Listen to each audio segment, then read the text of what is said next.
گاڑی ٹھیک کرانی ہے ہمارا, پی ایم سیکریٹریٹ فائل جائے گی for approval of P M please.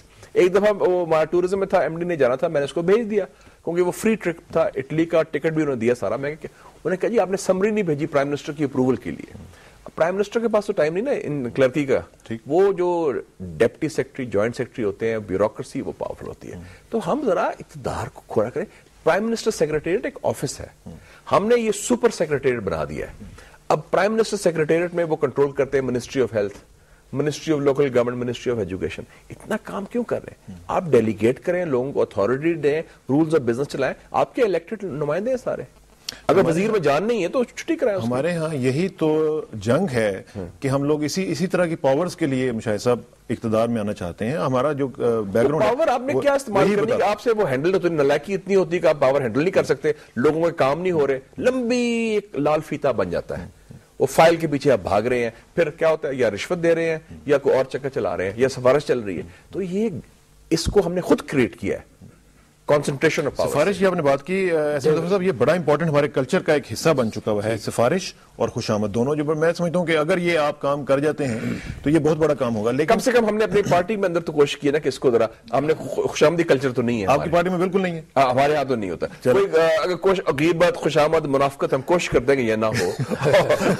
لوگ ناراض بھی ہوتے ہیں. مجھے بلکہ ایک دو لوگوں نے کہا کہ آپ کیوں کہتے ہیں کہ منافقت نہیں ہو. میں نے کہا جی میں نے کس کا نام نہیں لیا, میں کہتا ہوں منافقت نہیں ہونی چاہیے, کم سے کم سچ بولنے کی کوشش تو کرے نا. لیکن یہ کہاں سے شروع ہوگا, یہ کیسے شروع ہوگا کہ سفارش, اگر آپ کے پاس کوئی آدمی آتا ہے تو آپ اس کو کہیں گے کہ میں سفارش نہیں کروں گا, آپ جائیں اور میرٹ پہ آپ اگر آپ ہو سکتے ہیں تو ہو جائیں. میں تو میرے پاس لوگ آتے ہیں, میں کہہ دیتا ہوں صاحب, میں کہ یہ کام نہیں آپ کا ہو سکتا, I'm sorry, نہ لارے لگاؤ نہ جھوٹ بولو, کہہ دو صاف نو.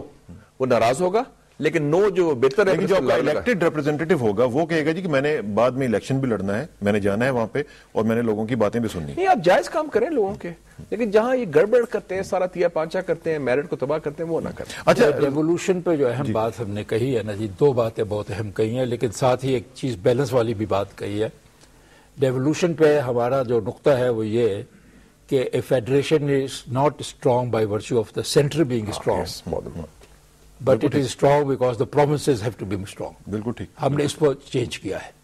دوسری ہم نے ریولوشن کا جو پروسیس جس میں زیادہ زور دیا ہے وہ اس بات پر زور دیا ہے کہ بہت سارے کانسٹیٹیوشن میں سبجیکٹس جو ہیں, جو اب وہ صوبے اس قابل ہو چکے ہیں کہ ان تک وہ اختیارات دیے جائیں, وہ ان کو اختیارات دے دیے جائیں. لیکن ایک بیلنس ایک اور جگہ کی ہے, اور وہ بڑی ضروری چیز ہے, بڑی خوبصورت چیز ہے کہ ہمارا ہمارے منشور میں لکھا ہوا ہے کہ پاکستان از اے ینگ نیشن, کہ ہمارا یوتھ نوجوان ہے, ویری بگ پرسنٹیج از نوجوان. اور یوتھ ونگ کو جہاں ہم نے پرائم منسٹر سیکریٹریٹ کو ایک جگہ کمزور کیا ہے, youth wing under the prime minister direct کر دیا. اچھا, گڈ, ویری گڈ. پاکستان کی 10 کروڑ آبادی, 16 کروڑ میں سے لیس دین 25. اچھا, اس کو ہم نے فوکس نہیں کر رہے. اور اس میں بڑا ایک جو انقلابی جس کو میں کہوں گا خود بھی, کہ آپ نے کہا کہ new ministry for the disabled. ہاں, یہ معذور, دیکھو نا ہمارے ہاں سیکشن بنے ہیں معذور جو ہیں, ہم نے سینئر سٹیزنز کی بات بھی کی ہے. معذور جو ہیں ڈسیبلڈ کے, ہر آپ جب ملک میں جائیں تو ایک وہ ویل چیئر ایکسس ہوتا ہے, اسپیشل ٹوائلٹس ہوتے ہیں, پارکنگ ہوتی ہے, پارکنگ ان کی اسپیشل ہوتی ہے. ہمارے ہاں کوئی کانسیپٹ نہیں. کوئی خدا نہ خواستہ معذور ہو گیا بائی برتھ یا ادروائز, اس کی تو چھٹی ہوگی نا. آپ نے معاشرے سے باہر کر دیا. They are equal rights, right to employment, کام کرنے کا, ان کو فیسلٹیز دیں, ان کو عزت دیں تاکہ وہ نارمل لائف لیڈ کر سکیں. ایک اور چیز جو کہ اگین ویری امپورٹنٹ, وہ ہے مشاہد صاحب اوورسیز پاکستانیز کا, کہ اوورسیز پاکستانیز جو ہم بھی ظاہر ہے کہ دیکھتے رہے ہیں کہ وہ بڑی دیر سے یہ کہہ رہے تھے کہ آپ ہمیں وہاں پہ رائٹ دیں, اور وہ ہم نے دیا. ہمیں کانسٹیٹیوشنل امینڈمنٹ, 7.7 ملین پاکستانیز باہر رہتے ہیں, آپ خود بھی باہر رہے ہیں, میں خود رہا ہوں اسٹوڈنٹ امریکہ میں. وہ بیچارے تڑپتے ہیں پاکستان کے لیے. آپ کا پروگرام روز دیکھ رہے ہوتے ہیں کہ کیا آج خزانہ صاحب کیا خوشخبری ہے, کوئی بری خبر ہے, کیا ہے. وہ بڑے پیٹریوٹک لوگ ہیں. اب وہ پیسہ بھیجتے ہیں, ادھر سے ریئل اسٹیٹ خریدتے ہیں, ان کی فیملیز ان کی نمائندگی نہیں پارلیمنٹ میں. یورپین ملک میں ہے, اٹلی میں ہے, دوسری جگہ ہے. آزاد کشمیر آپ کو ہوتا ہے اوورسیز ممبر ہوتا ہے ان کی اسمبلی کا. Why not in Pakistan? اچھا, ایک اور چیز ظفر صاحب آپ سے میں پوچھنا چاہوں گا, وہ یہ ہے کہ جہاں پہ آپ نے اسلام کا شروع آپ یہاں سے اسلام سے کر رہے ہیں, وہاں پہ آگے جا کے آپ یہ کہہ رہے ہیں کہ آپ صوفی ٹیچنگز جو ہیں ان کی طرف آپ لے کے جائیں گے. تو یہ اسلام ایک خاص پرسپیکٹو میں آپ لے کے جانا چاہتے ہیں یا ٹالرنس کی وجہ سے؟ خاص ٹالرنس کی وجہ، ٹالرنس صوفیزم کا ضروری بیسس تو یہ ٹالرنس بنتی ہے. دیکھیں جی، اسلام جنوبی ایشیا میں تلوار کے ذریعے نہیں پھیلا، صوفیاء کرام نے پھیلایا. داتا گنج بخش دیکھ لیں، کہیں بھی میرا خیال ہے کہ سارے دیکھ لیں، حضرت میاں میر دیکھ لیں، پورا جلال الدین رومی کے سارے فالوورز ہیں. جتنے بڑے بڑے صوفی ہیں، آپ نے اس وقت کے حکمرانوں کا نام یاد نہیں آپ کو ہوگا، صوفیاء کرام کا نام یاد ہوگا. آپ مزار جائیں ان کے. میں گیا تھا اس سال اپنی والدہ کو لے کے ادھر اجمیر شریف، اور ادھر 50% لوگ ہندو آتے ہیں، سکھ آتے ہیں. اتنا ان میں وہ اسپرٹ ہے. ان لوگوں نے اسلام کا جو صحیح تصور ہے وہ پیش کیا، ان کی وجہ سے اسلام اس خطے میں پہنچا. ایک اسلام کے ساتھ ساتھ صوفی ٹریڈیشن انہوں نے ٹھیک کہا، تحمل، برداشت. ٹھیک، آپ بابا بلے شاہ کا کلام دیکھ لیں، بابا بلے شاہ کا میں پڑھتا ہوتا ہوں کبھی کبھی. اچھا ایک چیز مجھے بتائیے گا کہ ایک طرف یہ سلسلہ ہے صوفی کلچر کا، اور دوسری طرف ہم آپ کا یہ پڑھتے ہیں کہ اوورسیز پاکستانیز کے ساتھ ساتھ آپ نے یہ بھی لکھا ہے کہ اوورسیز سے جو ہمارا پریشر آتا ہے، آؤٹ سائڈ پریشر ان آور انٹرنل افیئرز، جو باقی ممالک ہمارے ہاں کرتے ہیں، وہ آپ برداشت نہیں کریں گے. جو سیاسی مداخلت، ہاں جی، جو سیاسی مداخلت اب یہاں پہ یہ ہو رہی ہے کہ مائکرو مینجمنٹ تک چلی گئی ہے، تھانوں سے لوگ چھڑوائے جا رہے ہیں. تو اس کے لیے کیا کریں گے آپ؟ اس کے لیے جی آپ خود سٹینڈ لیں، آپ اتنا تھلے نہ لگیں، آپ اپنے مسئلے مسائل ان کے پاس بھیک مانگتے نہ جائیں.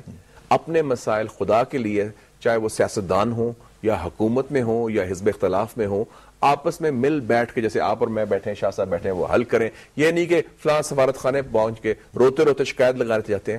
کچھ اپنا عزت و وقار بھی ہوتی ہے کہ ہم جا رہے ہیں، یہ بات ٹھیک کہہ رہے ہیں، بڑا افسوس آتا ہے ہمیں. تو یہ یا ہم یہ کریں گے، آپ نیوکلیر پر یہ کریں گے، ہم نے کہا سوال ہی پیدا نہیں ہوتا. ہم یہ اپنا ملک ہے، ہم سٹینڈ لیں. اگر آپ لیں گے سٹینڈ، کیا ہو جائے گا؟ لوگوں نے لیا سٹینڈ، ٹھیک، آپ پروکار ہیں. ہمارا ذہن جو ہے نا غلامانہ نہیں ہونے چاہیے. چلیں ایسے ظفر صاحب، اس پہ میں آپ کا بھی تھوڑا سا انپٹ چاہوں گا کہ ہم لوگ کس طرح ایک آزاد، نہ صرف آزاد دیکھنے میں لگیں بلکہ ہمارے ذہن بھی جو ہیں وہ آزاد ہو سکیں. اس میں بھی آپ کے جیسے لوگ جو ہیں ہماری جو رہنمائی کر سکتے ہیں، وہ کیسے کریں گے؟ میں یہ کہوں گا جی کہ سول سوسائٹی بیدار ہو گئی ہے پاکستان میں. اب سول سوسائٹی اسٹیک ہولڈر بنتی جا رہی ہے. پہلے کے مقابلے میں بہت فرق آ چکا ہوا ہے. یہ جس چیز کی آپ نشاندہی کر رہے ہیں نا، سول سوسائٹی اس کا انتظام کرے گی، اور یقینی طور پر جب یہ فکریں آگے جائیں گی تو سول سوسائٹی کے ذریعے ہم انشاءاللہ تعالی یہ اچیو کر سکیں گے آگے چل کر. ابھی یہاں باتیں ہو رہی تھی کہ باہر لوگ عام طور پر پاکستان کے متعلق کرتے ہیں کہ اچھا ملک مصیبت پہ پڑا ہوا ہے یا مشکلات میں پڑا ہوا ہے، بات ہم ماتمی انداز لیتے ہیں. کسی نے بڑی اچھی بات کہی تھی کہ if Pakistan lives who dies and if Pakistan dies who lives. بالکل صحیح کہہ رہے ہیں آپ. اور اس پہ آپ آئیے، اس کے بغیر ہماری شناخت ہے کیا؟